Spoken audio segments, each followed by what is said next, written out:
Assalamualaikum, permisi Bu. Waalaikumsalam, mari silakan masuk, Mbak. Iya, terima kasih Silakan Bu. duduk. Dengan Mbak siapa ya? Iya Mbak Farah Bu, yang tadi malam WA Ibu itu janjian ketemu hari ini. Oh iya, yang semalam Mbak Ibu bikin janji itu ya? Ya.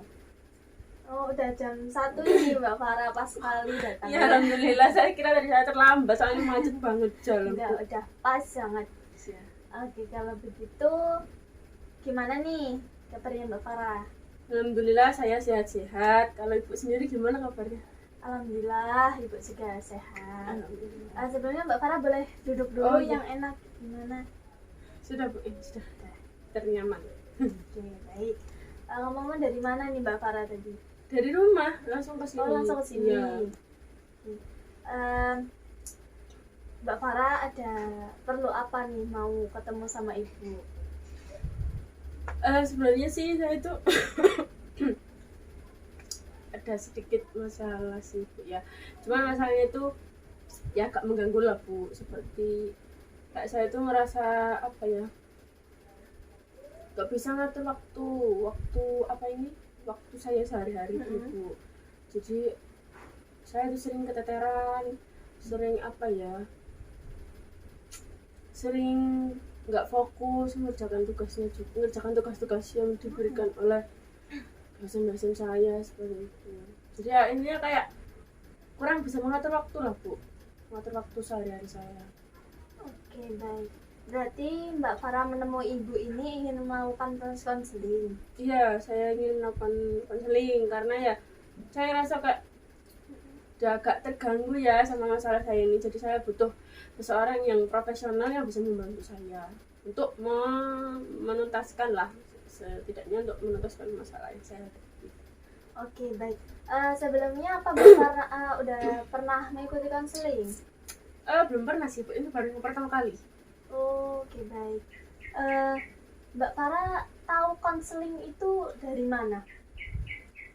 Dari teman atau Mbak Farah cari sendiri yang bisa membantu gitu atau bagaimana? Kalau saya tahu proses konseling ini, saya sih tahu sendiri Bu ya, karena dulu kan waktu masih sekolah itu, waktu masih SMA itu kan teman saya itu ada yang pernah dipanggil lah, maksudnya kayak diajak ngobrol sama guru BK, terus saya tanyain ada apa, kenapa, ternyata kan untuk menuntaskan untuk membantu menyelesaikan masalahnya dia seperti itu. Jadi saya keinget aja, oh dulu saya pernah dipanggil guru BK, berarti saya harus mencari seorang konselor seperti itu. Oke, baik. Berarti ada sedikit pengetahuan Mbak Farah udah tahu konseling itu bagaimana. Iya. Iya. Oke, agar lebih jelas lagi akan Ibu jelaskan dulu seperti apa konseling itu dan apa aja yang ada di dalamnya. Gitu. Jadi konseling itu adalah proses pemberian bantuan yang diberikan oleh ahli atau konselor kepada konseli untuk membantu menyelesaikan permasalahan konseli. Konseli di sini itu Mbak Farah ya, Iya. yang ditangani. Nah, di dalam konseling ini, konseli juga dibuat agar bisa mandiri, yaitu bisa menyelesaikan permasalahannya sendiri itu.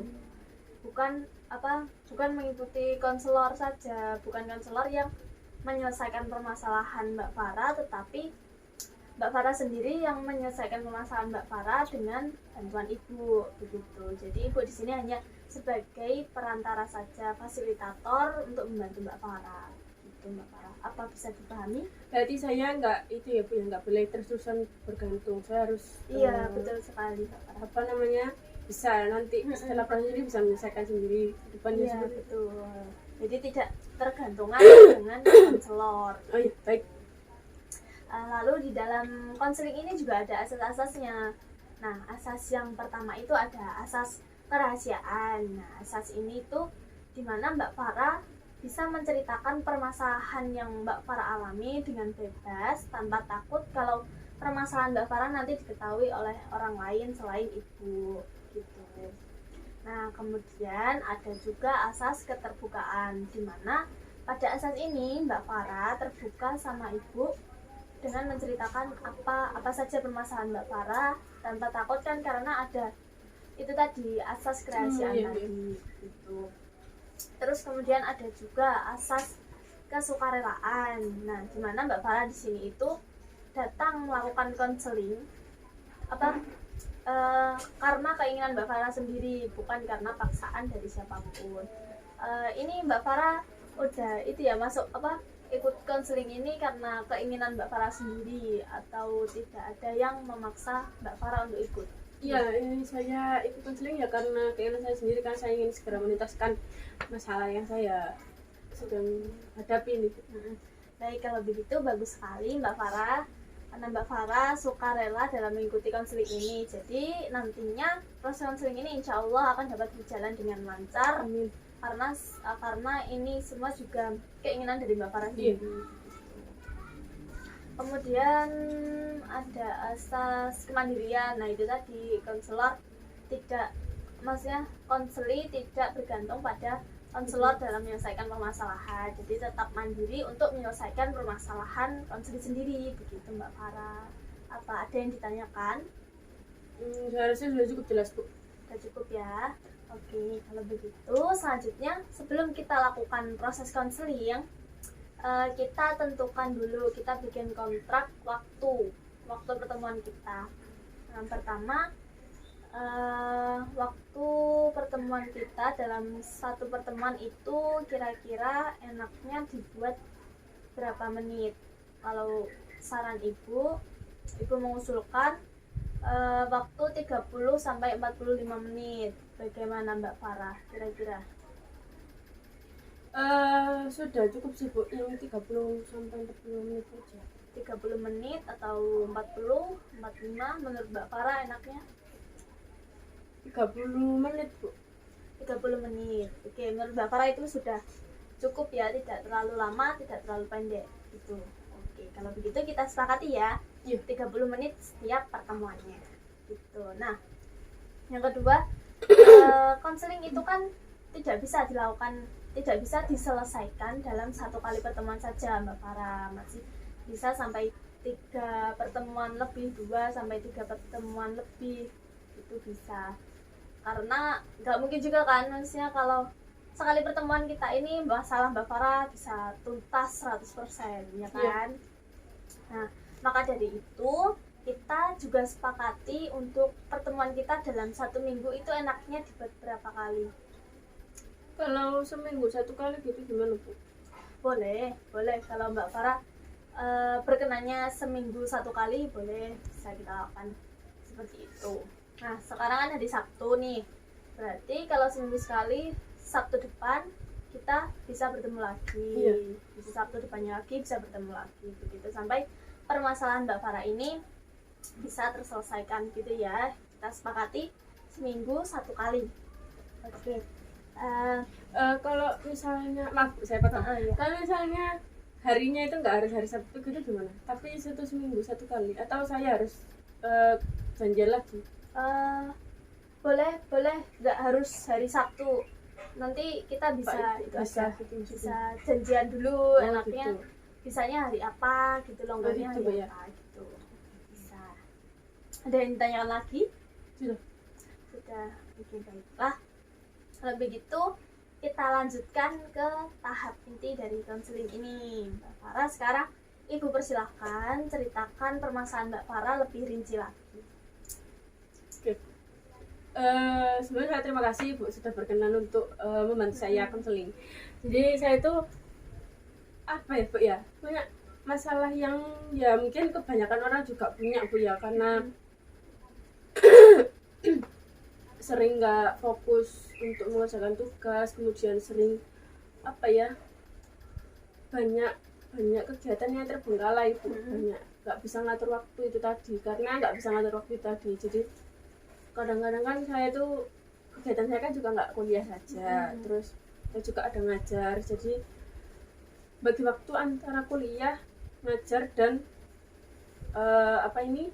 membereskan rumah itu agak agak susah menurut saya. Jadi makanya saya kadang-kadang itu ngerjakan tugas itu mepet sama deadline, sama waktu yang dikumpul, sama hari pada waktu pengumpulan tugas, seperti itu. Jadi kayak keteteran gitu ya, Mbak? Iya, jadi keteteran semua. Terus kadang-kadang juga kalau ngerjain pekerjaan rumah itu juga kadang lupa, kadang belum saya kerjakan.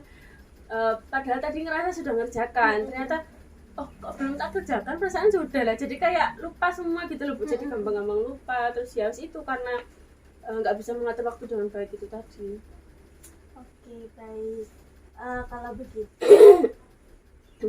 Mbak Farah di sini kuliah semester berapa? Sudah semester 5 Bu saya. Oh, semester 5 ya, udah Iya. tugasnya udah padat. Dan Itu pantas saja jadi iya. bakal lebih membutuhkan waktu banyak gitu loh Mbak Farah mengerjakan tugas gitu. Oke, jadi Ibu simpulkan ya permasalahan Mbak Farah ini, nanti Mbak Farah bisa koreksi kalau ada yang salah, agar nantinya tidak terjadi kesalahan dalam proses penyelesaian masalahnya Mbak Farah ini. Jadi permasalahan Mbak Farah ini adalah Mbak Farah ini tidak bisa mengatur waktu, sehingga tugas atau pekerjaan Mbak Farah ini keteteran begitu. Iya. Baiklah, kalau begitu Ibu ada satu teknik konseling yang sepertinya sesuai dengan permasalahan Mbak Farah. Tekniknya itu self management. Mbak Farah tahu self management? Enggak, belum pernah tahu. Belum pernah. Oke. Jadi self management itu adalah mengatur diri atau mengelola diri sendiri gitu. Nah, nanti di sini itu Mbak Farah akan Ibu arahkan untuk membuat catatan tujuan untuk apa yang ingin Mbak Farah capai dalam proses konseling ini. Seperti tadi Mbak Farah kan katanya keteteran. Nah, tujuan Mbak Farah di sini itu apa, nanti Mbak Farah bisa catat, lalu nanti kita akan diskusikan, kita cari program apa yang bisa kita buat untuk mencapai tujuan itu tadi. Nah, selanjutnya nanti kita evaluasi lagi apakah program tersebut efektif atau tidaknya, lalu kita fixkan yang mana yang akan kita gunakan, yang Mbak Farah terapkan nantinya, ya kan begitu. Terus mungkin nanti akan kita lakukan pertemuan selanjutnya untuk mengevaluasi hasil dari program yang sudah Mbak Farah lakukan. Baik. Apa ada yang ditanyakan dulu? Enggak Bu, kita lanjutkan saja. Kita lanjutkan saja ya. Nanti kalau ada yang ingin tanyakan Mbak Farah jangan sungkan-sungkan untuk bertanya ya Mbak Farah. Baik. Oke, baiklah kalau begitu. Sebentar, Ibu ambilkan kertas.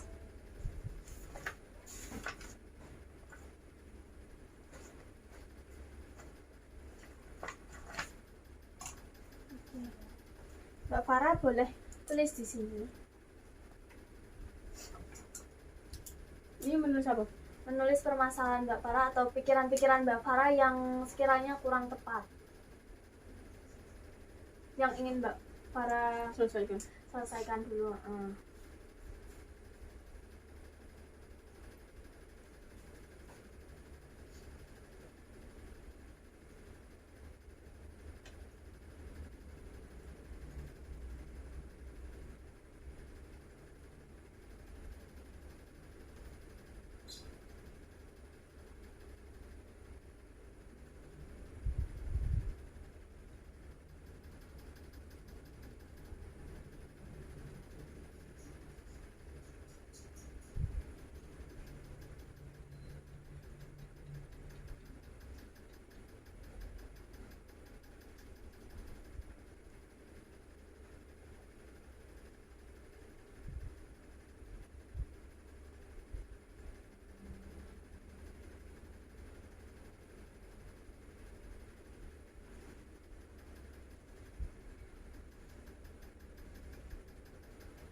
Sudah.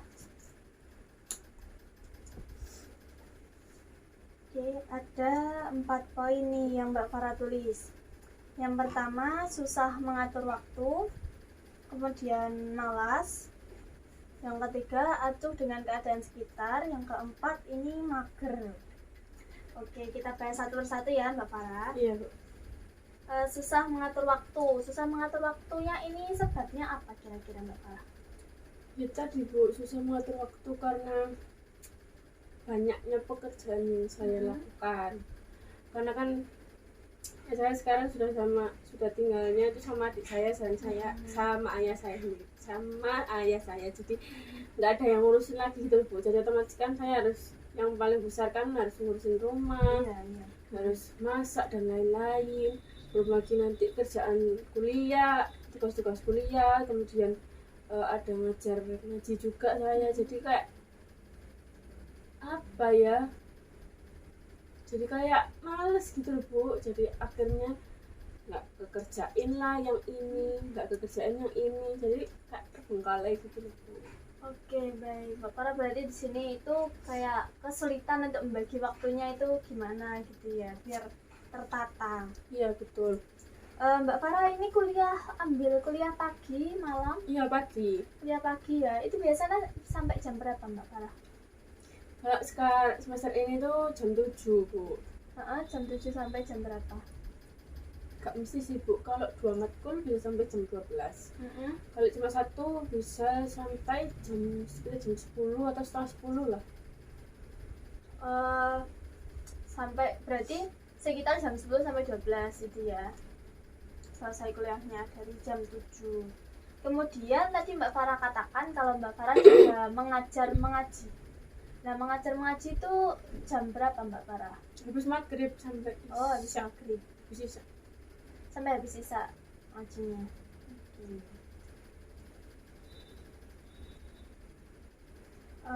Lalu yang malas ini Mbak Farah, faktor yang bikin Mbak Farah malas ini apa? Karena ada bosan gitu loh Bu, kak kerjaan saya itu setiap harinya ini, dan kayak udah kelis sebenarnya kan pekerjaan saya itu apa aja, tapi kayak aduh ini lagi, jadi kayak terus nanti aja gitu, jadi ya mundur akhirnya numpuk. Nah itu yang jadi males Bu gitu. Kemudian acuh dengan keadaan sekitar ini, acuh yang bagaimana? Nggak peduli pada sekitar Mbak Farah atau bagaimana Mbak Farah? Kalau acuh itu kayak saya tuh kayak nggak mau ikut urusan orang lain gitu loh Bu. Jadi misalnya apa ya, ada orang tiba-tiba rame di depan rumah atau gimana gitu, terus saya kayak ngapain sih, jadi saya nggak mau, kayak udah biarkan saya, jadi nggak peduli dia mau ngapain, yang penting dia nggak ganggu saya.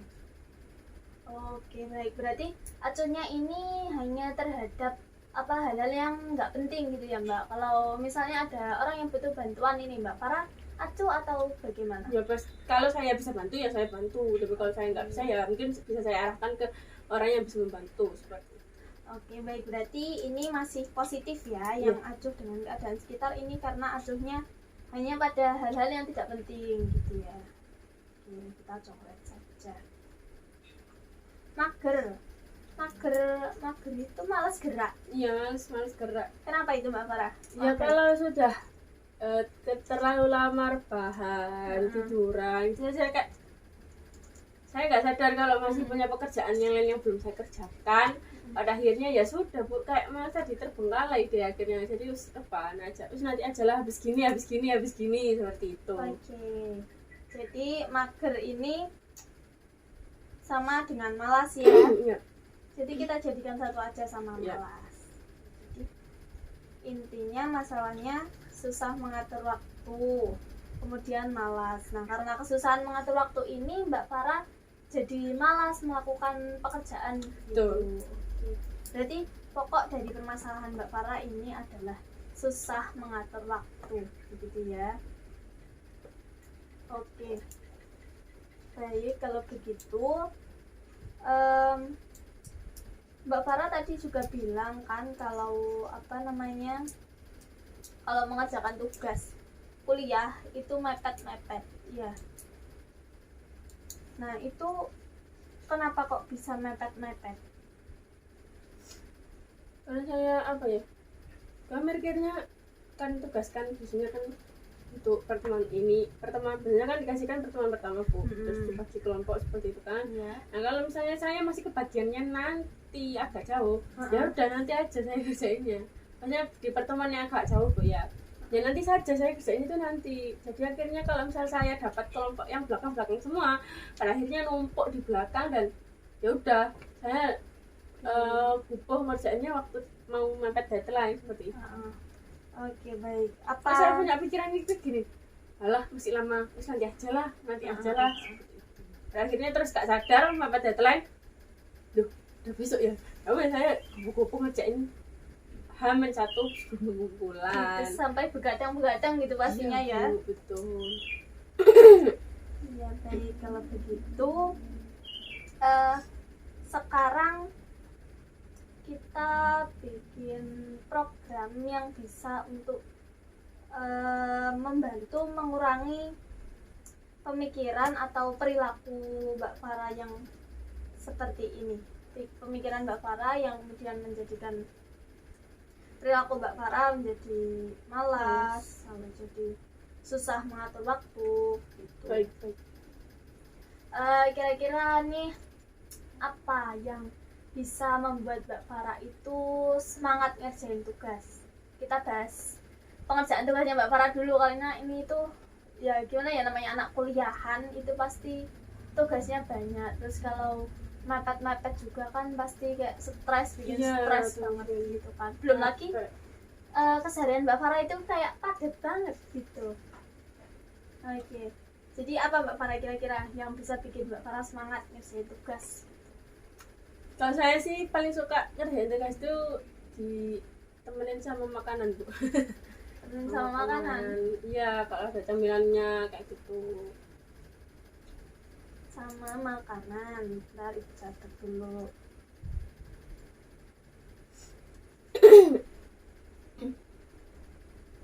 Makanan. Kemudian itu bisa sambil dengerin musik. Dengerin musik itu biar apa Mbak Farah? Biar rame aja, biar kayak ada temennya.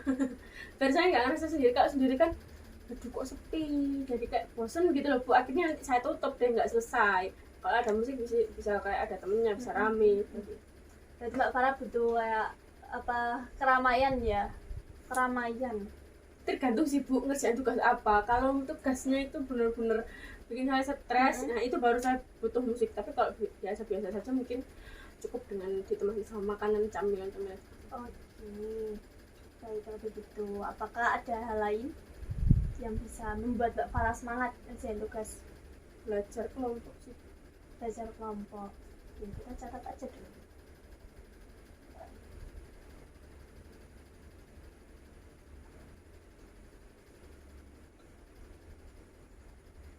Kemudian apa lagi kira-kira? Ditemani sama orang terdekat mungkin Bu. Bisa orang semangat. Jadi semangat lagi. Ada yang nemani, ada yang nyemangatin.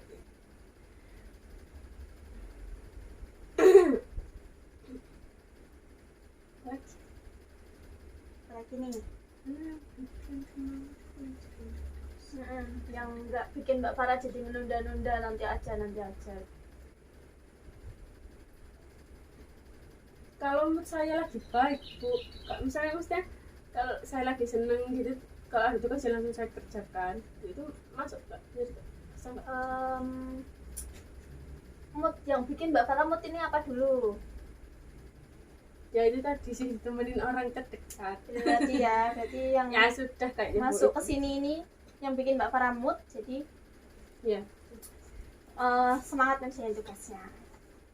Oke, kita bahas satu-satu. Yang pertama ini makanan. Mbak Farah bisa mengerjakan tugas kalau ada makanan. Iya. Makanan ini makanan berat, makanan ringan. Ringan aja Bu, berat malah bikin ngantuk. Oke. Baik, berarti makanan ringan ya, camilan.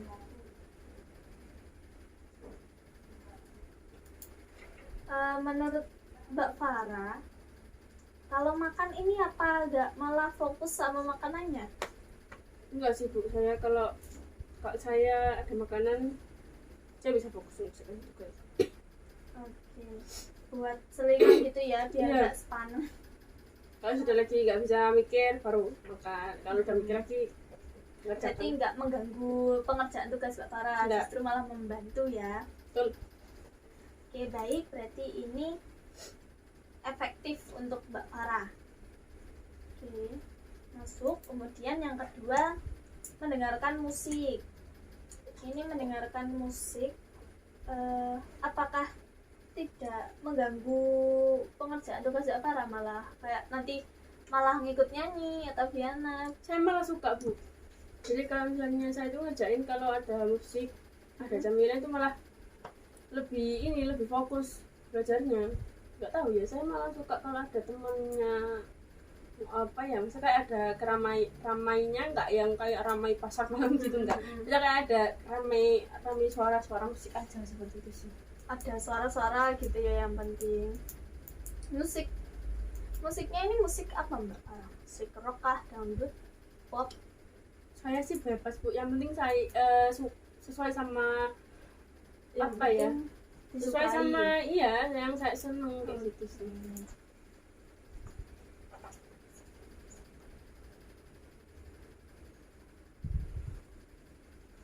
Jadi ini efektif ya untuk Mbak Farah, tidak mengganggu pengerjaan Mbak Farah malah. Iya. Oke. Kemudian yang ketiga ini belajar kelompok. Belajar kelompok ini gimana Mbak Farah? Ngerjain bareng kah? Atau gimana? Contekan? Bukan, biasanya kan maksudnya kayak ada temennya belajar. Jadi saya ngajak teman-teman saya untuk belajar bareng di rumah siapa gitu, di rumah saya atau di rumah dia. Nah nanti kita belajar bareng-bareng gitu. Oh, jadi begitu. Jadi kayak ada apa? Interaksi. Ada Semangatnya. ya, kayak semangat gitu loh Bu. Temanku ngerjakan cepat, ya udah saya juga harus ngerjakan cepat. Ya, berarti ada yang memicu Mbak Farah untuk ikut mengerjakan gitu ya? Ya. Oke, baik. Kalau belajar kelompok itu kan butuh beberapa orang ya Mbak Farah. Mbak Farah biasanya berdua aja atau lebih? Kalau teman-teman lagi mau ya mungkin bisa lebih dari 2 orang Bu. Agak ramai seperti itu, mungkin 7 atau 8 anak lah. Oke, apakah setiap ada tugas belajar kelompok ini bisa Mbak Farah lakukan sama teman-teman Mbak Farah? Enggak selalu sih. Kalau lagi pengen bareng-bareng ya kita bareng-bareng, kalau enggak ya kita ngerjain sendiri. Oh gitu, berarti nggak pasti ya? Berarti nggak setiap ada tugas Iya, bisa enggak dikerjakan bersama-sama, enggak. Oke. Biasanya kalau belajar kelompok itu kan rame-rame kan ya? Itu bukannya malah kayak ngerumpi atau apa gitu? Iya sih, Bu, kadang-kadang memang ada selingan rumpi-rumpinya gitu. Kita cerita curhat-curhat seperti itu kan. Jadi kayak kadang-kadang waktu udah fokus ngerjain terus ada teman, "Hei, kamu tahu nggak?" Lah itu yang bikin kayak, "Hei, ya apa-apa" gitu kan. Jadi kayak lupa sama kerjaannya, akhirnya dia cerita deh sampai 1 jam 2 jam, dan waktu udah mau waktunya mungkin udah sore atau hampir malam, kita akhirnya nggak selesai tugas tersebut, akhirnya lanjut lagi besok gitu sih. Itu sih kekurangannya di situ Bu. Oke, baik. Kalau begitu, kalau belajar kelompok ini memakan waktu lebih lama kan ya, betul. tentunya. Karena kalau udah ketemu teman-teman tuh kayak Rumpi gitu. ya, jadi malah apa ya, banyak curhatnya, banyak ceritanya. Iya, benar. Ibu Daripada- juga ngalami kok. Iya. Jadi belajar kelompok ini sepertinya kurang efektif ya Mbak Farah, karena kan kalau belajar kelompok itu gimana sih? Kita ketemu ngerjainnya itu mungkin hanya beberapa persen, Iya, dan banyak mungkin hanya 15 menit atau 20 menit, setengah jam lah Bu, yang paling lama lah. Sisanya itu nanti untuk cerita lah, jajan lah, Iya. kadang-kadang malah ngajak main kemana lah, padahal belum selesai tugasnya gitu. Tapi saya sukanya tuh karena ya itu tadi rame-rame, kumpul seperti itu. Jadi belajar kelompok ini kurang sesuai. Jadi kita coret aja ya, Mbak Oh Farah. iya, siap. Kemudian ditemani orang terdekat. Temani orang terdekat ini siapa? Kayak orang dekat gitu. Kayak Doi. ya seperti ya kalau kata orang-orang Adik, bukan. bukan sih Bu. Kan Adik itu malah ngerecokin Bu, nggak Oh. malah nemenin. Berarti bukan adik ya. Kan, Doi. ya bisa dibilang gitulah. Kalau sama itu kita sebut aja doi ya. Ya, Kalau sama doi itu apa Mbak Farah fokus gitu sama ini, bukan malah ngobrol atau ya kadang-kadang gimana? sih kalau apa namanya saya lagi ngerjain terus saya ngobrol, duh saya tadi mau, saya suruh diam dia. Saya lanjutin lagi terus dia ngajak ngobrol lagi, saya tadi diam sampai saya bosan akhirnya yo wes ngomong apa. Nah gitu akhirnya saya tetap jadi kayak duh gak selesai ya kok malah kayak gitu loh. Tapi semangat. Iya, cuma memang agak lebih cepat aja ngerjainnya seperti itu Bu. Oke, tapi apakah selalu selesai setiap? Enggak sih. Enggak ya. Pasti dilanjutkan besok lagi nggak langsung selesai. Berarti hampir sama dengan belajar kelompok ini tadi. Bedanya Mbak Farah hanya ditemani, kalau belajar kelompok itu belajar bareng-bareng gitu ya, bisa tukar pikiran. Menurut Mbak Farah sendiri nih efektif gak? Enggak sih, karena apa ya, kadang-kadang itu kadang-kadang juga nemenin ikut diskusi, tapi kadang-kadang juga malah ngerecokin. Jadi ya kayak apa ya Bu ya, kadang-kadang juga bingung saya. Tapi saya tuh senengnya itu ada temennya. Cuman kadang ya itu tadi ada penghalangnya, kadang-kadang nggak selesai, lanjutkan besok lagi kayak gitu. Oke, kalau ada temennya ini tadi kan Mbak Farah butuh kayak ada suara-suara biar berasa ada temennya gitu kan. Tadi udah ada di musik. Nah musik ini sepertinya kan efektif kan tadi dibandingkan dengan belajar kelompok sama ditemani orang terdekat gitu. Jadi ditemani orang terdekat ini coret aja ya. Iya Bu. Coret karena gak efektif. Oke, jadi kita temukan setiap Mbak Farah malas mau mengerjakan tugas, Mbak Farah bisa menyiapkan makanan, kemudian menyiapkan musik yang akan Mbak Farah putar gitu. Oke, kalau begitu selanjutnya nih yang masalah intinya susah mengatur waktu. Nah di sini dalam self management ini kan mengatur diri kan, mengelola diri sendiri kan. Nah di sini untuk mengatur waktu sepertinya Mbak Farah bisa membuat semacam jadwal keseharian Mbak Farah. Misalnya jam 7 Mbak Farah ngapain, nanti siang Mbak Farah ngapain. Itu Mbak Farah bisa catat kegiatan dari Mbak Farah bangun pagi sampai Mbak Farah tidur. Itu nanti Mbak Farah bisa tulis langsung saja di bawahnya sini. Mulai dari Mbak Farah bangun sampai tidur.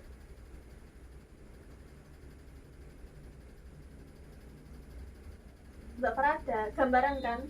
Yang Ada Bu.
Kalau nggak muat boleh ditaruh di baliknya Mbak Farah. Iya Bu.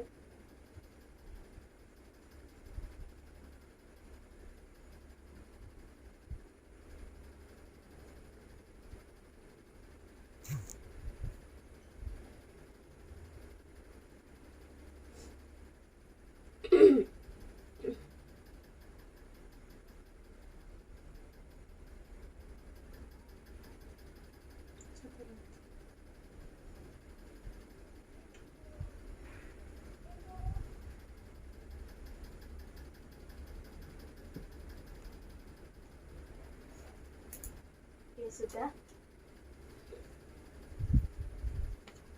Pas sampai bawah. Iya. Bentar, Ibu baca dulu ya.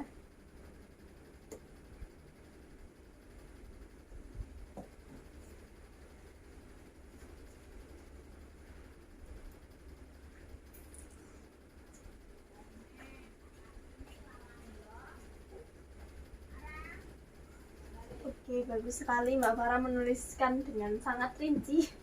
Ternyata Mbak Farah di sini kesehariannya pagi jam 4.30, kemudian sampai jam 5 ini bangun sholat subuh. Oke, kemudian jam 5 sampai 5.30 Mbak Farah beres-beres rumah, belanja buat masak ya. Iya. Oke, kemudian 5.30 sampai 6.30 Mbak Farah masak, nyapu, dan lain-lain, bersih-bersih ya Mbak Farah ini. Iya. Ini. Oke, selanjutnya jam 6.30 sampai jam 7 siap-siap kuliah, mandi, sarapan. Iya. Jam 7 sampai 10 kuliah jam pertama, 10 sampai 12 kuliah kedua Kalau atau ada. kosong. Ada. Berarti yang kuliah kedua ini kadang kosong ya Mbak Farah? Nggak tiap hari? Iya, enggak setiap hari ada 2 matkul. Kemudian jam 12 sampai 12.30 sholat duhur, makan siang. Selanjutnya 12.30 sampai 14.30 istirahat, tidur siang. 14.30 sampai 15 sholat asar. 15 sampai 16 beres-beres rumah, mandi. 16 sampai 17.30 kosong. 17.30 sampai 18 sholat maghrib. Dari jam 18 sampai 19.30 ngajar ngaji. Selanjutnya sampai jam 8 sholat isya. Jam 20 sampai 22 ini kosong. Jam 22 sampai pagi tidur. Sampai jam 10 ya Mbak Farah baru berhenti ini. Iya. Oke, baik. Dari jadwal Mbak Farah ini sebenarnya sudah tersusun rapi Mbak Farah, kegiatan Mbak Farah. Hanya saja tugasnya Mbak Farah biasanya kerjainnya mepet, dan itu dikerjain waktu apa Mbak Farah? Siang, malam? Kalau misalnya kuliahnya itu selesainya lebih cepat, saya kerjakan. Terus kalau misalnya udah kayak bosen, jenuh, saya stop dulu, nanti saya sambung di sorenya kalau saya lagi longgar atau saya nggak ngapain. Oke. Kalau sorenya sudah capek, saya lanjut lagi di malamnya. Malam itu selesai nggak? Ini Mbak Farah ngerjainnya sistem kebut semalam atau? Iya. Kalau Berarti sehari harus jadi gitu Iya, Bu. ya? Wah. Pasti capek banget. Iya. Menguras tenaga, pikiran juga. Betul. Oke, baiklah. Dari jadwal keseharian Mbak Farah ini kan udah rapi ya. Mbak Farah nulisnya ini rapi banget. Ini Mbak Farah ada kosong itu jam 12. Jam 10 sampai jam 12. Kemudian jam 16 sampai 17.30 ada 1,5 jam ini kosong. Kemudian jam 8 sampai jam 10 ini Mbak Farah kosong. Nah, ini berarti ada 3 waktu kan? 3 waktu di mana Mbak Farah ini kosong. Maksudnya kan tidur siang udah ada kan? Tidur siang udah ada jam tidur siang. Iya. Jadi di sini ada 3 waktu kosong yang bisa nih Mbak Farah gunakan untuk mengerjakan tugas. Jadi kayak dicicil sedikit-sedikit gitu loh, nggak harus jangan dikerjain pas udah mepet tinggal 1 hari Mbak Farah baru kerjain. Itu pasti Mbak Farah juga begadang Begadang, sampai iya. begadang itu ngerjainnya. Kalau Mbak Farah misalnya minggu ini Mbak Farah dikasih tugas, nah besoknya kalau ada waktu luang nggak ada tugas lain, Mbak Farah bisa cicil tugas itu dari jam berapa ini, jam 10 sampai 12 ini kalau nggak ada kuliah ya. Kalau ada kuliah ya nggak ngerjain dulu, ada waktu 2 jam nih, 2 jam lumayan kan, dikit-dikit bisa buat cari materi atau bahan-bahannya itu kan. Kemudian kosong lagi ini beres-beres rumah, mandi. Jam 4 ini udah selesai beres-beres rumah, kemudian mandi. Udah seger tuh ya badannya, udah enak. Nah, terus dari jam 4 sampai 17.30 ini kosong. Nah, di sini ini Mbak Farah bisa ngerjain tugas lagi. Nggak apa-apa, sedikit-sedikit, yang penting dicicil tuh. Kemudian disusul sholat maghrib, mengajar mengaji sampai jam 8, sholat isya. Setelah itu sampai jam 22, jam 10 malam kosong. Mbak Farah free nih, ada waktu 2 jam. Nah, dari jam 20 sampai jam 29 ini Mbak Farah bisa untuk belajar lagi. Gak apa-apa, cuma 1 jam, yang penting Mbak Farah cicil lah, sedikit-sedikit pasti juga akan selesai. Nggak mepet banget. Kemudian dari jam 9 sampai Mbak Farah mau tidur itu udah Mbak Farah bisa kayak main HP, nonton TV, pasti juga butuh waktu buat me time kan. Dalam sehari itu butuh waktu buat diri sendiri seneng gitu. Nah, dari waktu 1 jam itu mungkin cukup untuk seorang mahasiswa yang jadwalnya sepadat ini ya kan, daripada nggak ada waktu sama sekali dan tugasnya keteteran, pekerjaan rumah keteteran, malah rasanya hidup kayak berantakan. Kejar-kejar. Terus nggak semangat ya kan. Oke, baik, ini udah bagus sekali Mbak Farah. Jadi Mbak Farah di sini bisa lakukan nyicil tugasnya itu selama 3 kali dalam 1 hari, 3 atau 2 kali tergantung. Yang setelah kuliahnya itu Mbak Farah ada 2 matkul atau 1 matkul aja. Baik, ini sudah bagus sekali Mbak Farah catatannya.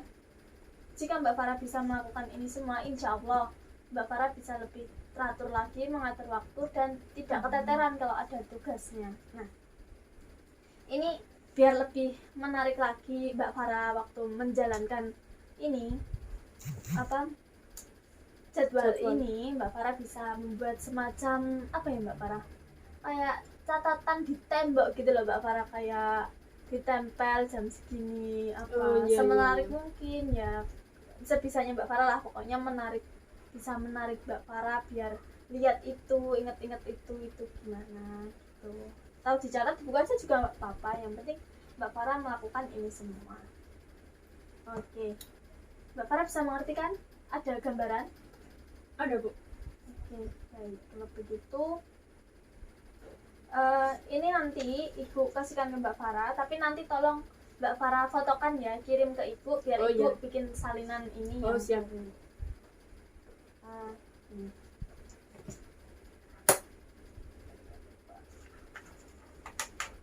Ini bisa Mbak Farah bawa. Iya, terima kasih. Terus untuk membantu meningkatkan semangat Mbak Farah untuk menjalankan itu, Ibu beri penguatan ya, semacam kalau Mbak Farah tidak mengerjakan jadwal itu, Mbak Farah akan mendapatkan hukuman. Nah, kira-kira hukuman apa nih yang bisa membuat Mbak Farah jera kalau Mbak Farah nggak melakukan itu jadwalnya? Mungkin saya akan minta ke ayah saya untuk tidak memberi uang saku selama 1 minggu. Wih, uang saku ya, uang saku itu emang the power of uang saku. Kalau nggak ada uang saku nggak bisa jajan. Bisa, bagus. Tuh, nanti berarti Mbak Farah bisa bicarakan sama ayah Mbak Farah, nanti bisa. Kalau ada halangan atau kendala untuk membicarakan pada orang tua atau bagaimana, Mbak Farah bisa hubungi Ibu, gimana untuk Ibu nanti bisa membicarakan juga kepada ayahnya Mbak Farah ini.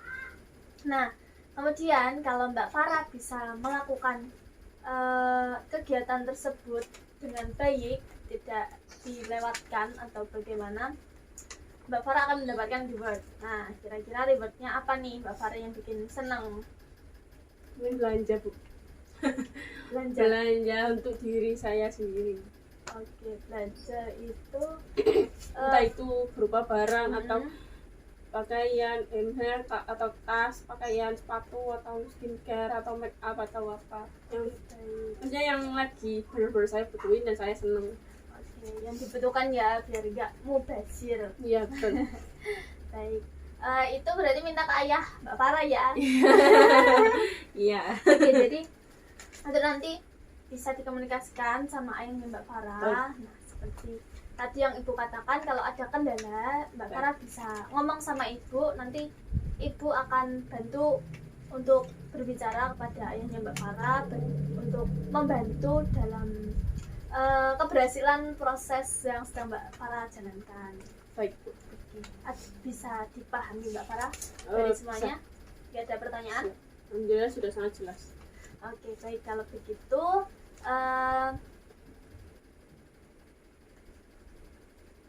waktunya sudah hampir habis.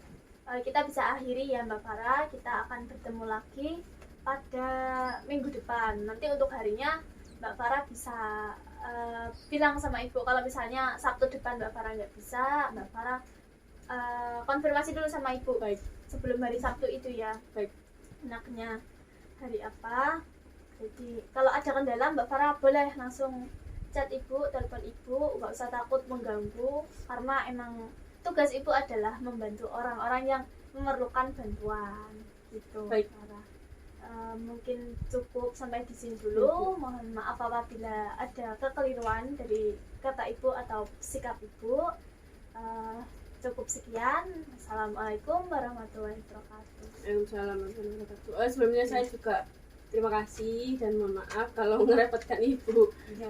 Terima kasih sudah dibantu untuk membuat jadwal agar saya bisa lebih disiplin lagi ke depannya. Berarti saya izin pamit dulu Bu ya. Terima kasih Bu. Hati-hati ya. Ya, Assalamualaikum. Waalaikumsalam.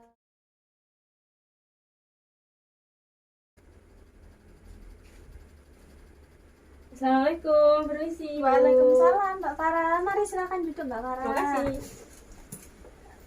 Apa kabar nih Mbak Farah? Alhamdulillah sehat-sehat selalu. Ibu bagaimana? Sehat? Alhamdulillah ibu juga sehat. Ngomong-ngomong dari mana Mbak Farah? Dari rumah teman tadi terus mama. Oh, dari rumah teman dulu tadi baru kesini. Oke, baik. Mbak Farah dulu yang anak dulu nih, biar enak kita ngobrolnya. Ya. Oke. Gimana nih Mbak Farah perkembangannya selama ini? Awal-awal sih memang saya masih bodo amat Bu ya. Alah, nanti lah nanti pasti apa namanya? Terbiasa. Iya, nanti pasti terbiasa sendiri gitu kan. Terus kok saya ingat kata-kata ibu kalau nggak ngelakuin nanti di punishment. Waduh, seminggu hilang dong saya gitu kan. Terus akhirnya saya catat yang rapi, terus saya tempel. Saya juga bikin alarm di HP Bu, biar saya ingat, oh ini waktunya gini gitu. Jadi biar setiap bunyi itu saya sekarang harus gini, saya sekarang tidak gitu. Terus ya alhamdulillah sih 1-2 hari memang saya males Bu ya, biarin lah. Terus hari ketiga, keempat dan seterusnya sampai hari ini tadi alhamdulillah masih berjalan dan lancar. Alhamdulillah. Ini baru seminggu ya, perkembangan Mbak Farah sudah sangat bagus. Dan ibu gak nyangka loh Mbak Farah sampai bikin alarm buat jamnya itu. Karena kalau misalnya sama saya tempel Bu ya, kan saya kan nggak selalu di kamar. Jadi saya nggak selalu lihat gitu loh. Jadi ya bisa saya jadi pakai alarm aja biar terus ingat. Ya bagus sekali ide Mbak Farah ini. Ibu aja kemarin nggak kepikiran loh untuk memberitahu Mbak Farah agar memasang alarm seperti itu.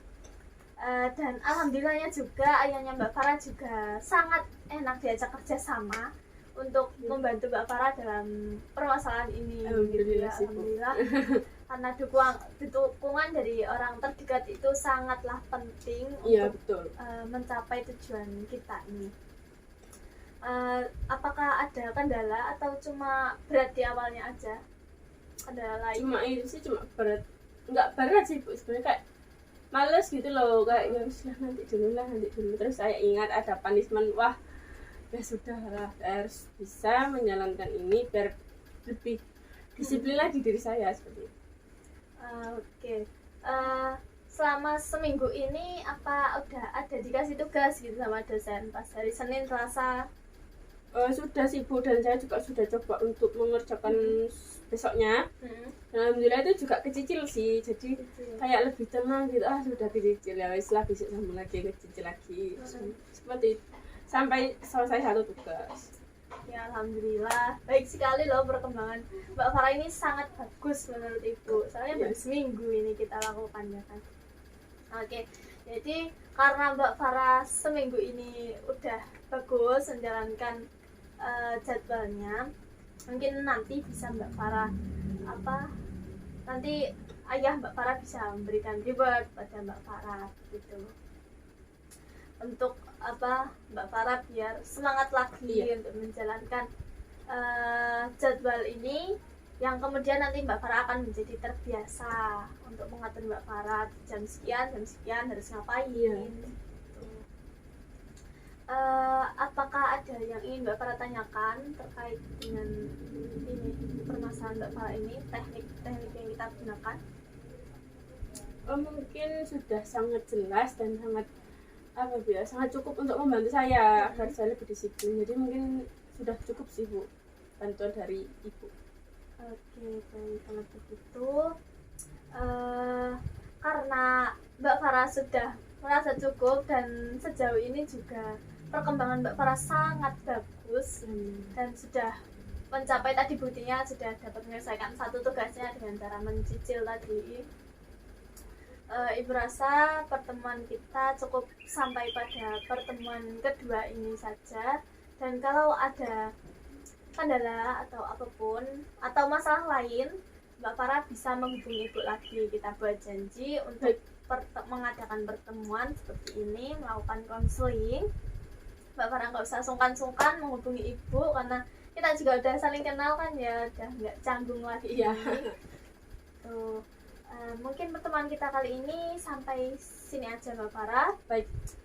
Sebelumnya terima kasih sekali Mbak Farah sudah sangat aktif dalam proses konseling ini dan sangat memudahkan Ibu untuk membantu Mbak Farah menyelesaikan permasalahan Mbak Farah, karena di sini juga Mbak Farah sangat memiliki kemauan untuk berubah. Nah, dalam teknik ini pun yang paling dibutuhkan adalah kemauan dari diri sendiri. Kalau dari diri Mbak Farah sendiri itu nggak ada kemauan, nggak ada usaha, ya percuma kita bikin jadwal atau apa sampai bilang-bilang ke orang tua untuk bantuin ini itu, nggak akan terlaksana, atau nggak akan ada perubahan juga. Oke, baik Mbak Farah, terima kasih banyak. Mohon maaf apabila Ibu ada salah kata atau perbuatan Ibu yang tidak menyenangkan, Ibu mohon maaf. Oke, baik Bu, karena saya juga merasa sudah sangat terbantu. Saya ucapkan banyak terima kasih karena Ibu sudah dengan sukarela, dengan sabar, dengan ikhlas membantu saya sampai saya bisa bisa berubah lah, meskipun masih bertahap, masih berproses seperti itu. Kalau begitu saya pamit. Kalau misalnya nanti saya butuh bantuan lagi, insya Allah saya akan menghubungi Ibu lagi. Bisa Bu ya? Boleh? Bisa sekali Mbak Farah, jangan kan ya. Oke, kalau gitu saya pamit dulu Bu ya. Terima kasih banyak, misalnya sudah dibantu. Saya pamit Bu. Assalamualaikum. Waalaikumsalam. Hati-hati. Iya, terima kasih.